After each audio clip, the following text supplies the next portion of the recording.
السلام عليكم ورحمة الله وبركاته. ازيكم حبايب ماما ولولو؟ ان شاء الله النهاردة هنعمل مع بعض بانيه الكبدة احسن من اللي بتاكليه بره في المحلات، وانضف واسهل.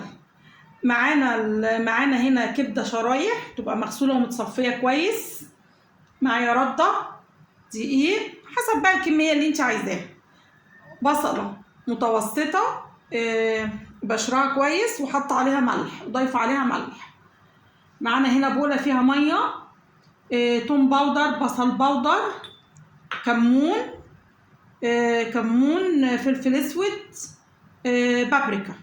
يبقى معانا ايه؟ بصلة مبشورة، توم باودر، بصل باودر، كمون وفلفل اسود وبابريكا، وبولة فيها مية.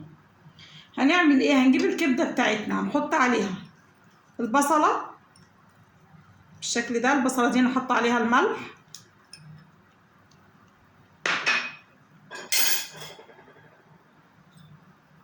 توم باودر،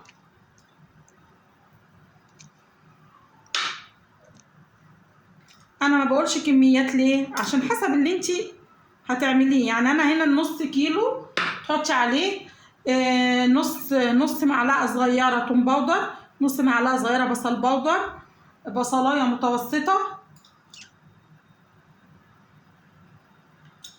بابريكا برضو نص معلقه، ممكن تكتري سنه، كمون، فلفل اسود. هنحط هنا الاتنين على بعض.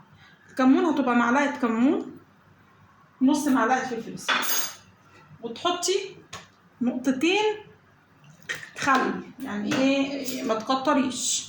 ده كله هتقلبيه على بعضه كويس كويس قوي، لازم يتقلب على بعض كويس. احنا بنروح ندفع مبلغ وقدره عشان بس شريحة بانيه كبدة، والله اعلم هي معمولة ازاي، والله اعلم مصادرها ايه. يعني احنا ما بنشوفش الحاجة وهي بتتعمل وهي بتتقلي نظافتها ايه، بل بالعكس. يعني كفايه ان انت الحاجه بتعمليها في البيت انضف، وان شاء الله باذن الله هتبقى احسن مليون مره من بره كمان ان شاء الله. اهو خلاص انا حطيت كل ده على بعضه، اسيبها نص ساعه بس عشان تشرب من الحاجات اللي انا، من البهارات والتوابل والبصله اللي انا نقعتها فيها. بعد ما نقعتها هعملها معاكم على طول دلوقتي، بس انا لازم تتساب نص ساعه تشرب من التوابل بتاعتها.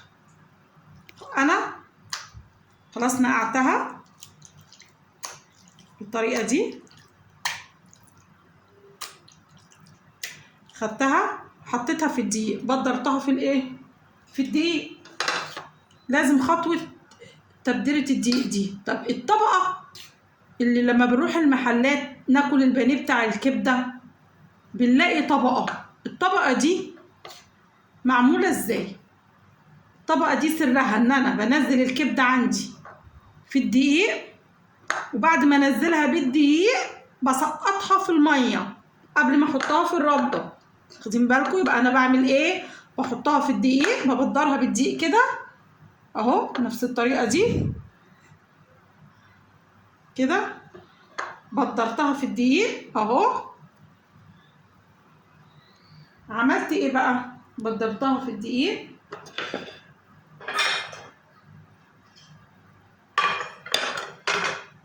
جيت عندي البوله اهي فيها ميه، نزلتها في البوله اللي فيها الميه كده اهو اهو، شايفين؟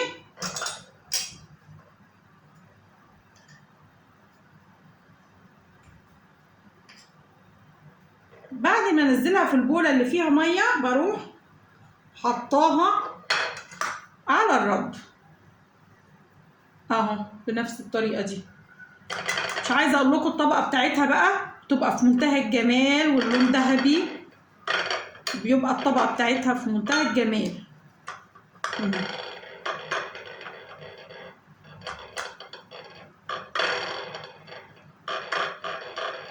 ادوس كويس عشان الرده بتاعتي ما تمسك، ما تفلتش. هي كده هتمسك لان انا مبدراها بالدقيق وحطاها بعد كده في الميه فهتمسك كويس اهي بنفس الطريقه دي اهي. خدتها حطيتها طبعا هنا، هتبقى عندك بالشكل ده اهو. الطبقه بتاعتها سامي. ادي كده انا خلصت الكميه اللي عندي. بصوا الطبقه عامله ازاي اهي، بسم الله ما شاء الله عليها اهي، في منتهى الجمال، ولا بتقع مني ولا بتتفك ولا اي حاجه اهي كلها، ولا بتلزق في ايدي حتى اهي. ده ليه؟ ده عشان انا نزلتها في الدقيق وحطيتها في الميه بعد كده، فده عندي ثبت الطبقه وخلى بدل الطبقه طبقتين ما شاء الله عليها. هروح بقى اقليها. عشان اقليها لازم يبقى عندي الزيت كتير، لازم تبقى ساقطه في الزيت عشان تطلع لي لونها ذهبي ومقرمشه. لازم الزيت عندي يبقى كتير، ما ينفعش اقلل الزيت فيها. هروح اقليها وارجع لكم. ادي كده انا قليت البانيه بتاعي، وادي الشكل النهائي اهو. بصوا في منتهى الجمال اهو. مش عايزه اقول لكم على الريحه بقى والطعم حكايه، والطبقه بتاعته انت بتمسكيها كده وبتحسي بالطبقه بتاعته. انت بقى شوفي بقى، انت بتحطي زيتون، بتحطي جنبه، تقطعي طماطم جنبه، تحطي زيتون، تعملي جنبه رز بالكاري، تعملي جنبه شويه مكرونه، تقلي شويه بطاطس، تاكل بالعيش وجنبه شويه بطاطس زي ما تحبوا. وبكده انا خلصت خلاص الاكله بتاعتي. يا ريت لو عجبتكم ما تنسونيش في اللايك والشير والكومنت الجميل بتاعكم.